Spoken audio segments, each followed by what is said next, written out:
parunāsim, mīļie draugi, par paštaisnumu. Nav slikti, kad mums ir kaut kādi, es nezinu, labi radu raksti, vai ka mēs esam no ticīgas ģimenes, piemēram, jā, vai kad mēs esam ļoti paklausīgi Dieva prasībām un tā tālāk. Slikti būs tad, mīļie draugi, ja mēs uz to paļaujamies, ka tas ir it kā iemesls, lai Dievs mūs svētītu, lai mēs varētu saņemt to svētību, ko viņš ir paredzējis katram Kristū.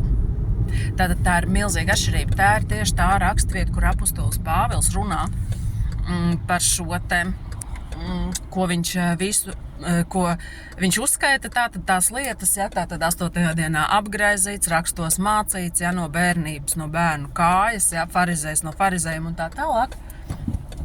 Un viņš saka, un to visu es uzskatu par mēsliem, lai tikai atrastos Kristū, ne ar savu taisnību, ja, tātad ne ar šo visu iepriekš uzskaitīto, bet ar to taisnību, kas nāk no Dieva, ja, tātad Dievs savu taisnību parāda tajā, ka viņš mums mūsu grēkus piedod un tos vairs nepiemin.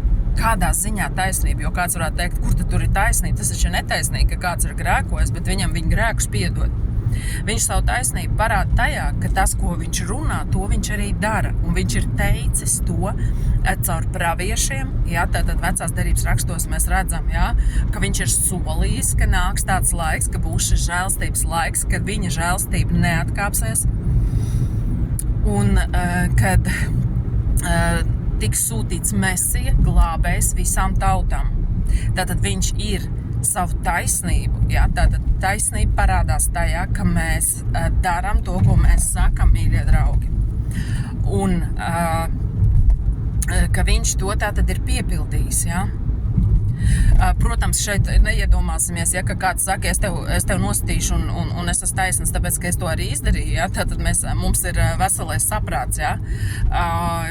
Dievs arī nesolīja kaut kādas tur, es nezinu ko, ja, viņš solīja pestīšanu, viņš solīja glābšanu, ja.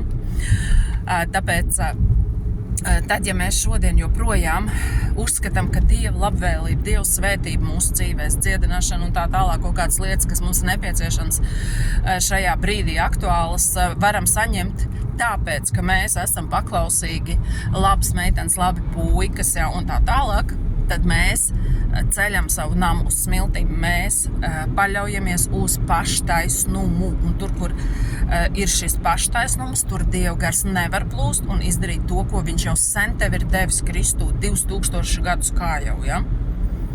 Un tas ir priekš Dieva, mīļie, tas ir briesmīgi noskatīties, kā viņa bērni mokās, cieš, neskatoties uz to, ka viņš visu jau ir nodrošinājis. Tāpēc, ka viņiem ir iestāstīts, ja tu darīsi tā, būs šitā, un vispār tu neesi pelnījis Dieva mīlestību, ja? Tu neesi pelnījis Dieva mīlestību, nesaprotot to, ka tikai nākot pie Dieva tāds, kāds tu esi un saņemot Dieva mīlestību, tu arī var tikt izmainīts viņa godībā, viņa slavā, raugoties uz viņu no dienas uz dienu. To es arī mums, mīļie draugi, novēlu, lai Dieva gars plūst tavā sirdī, manā sirdī. Amen.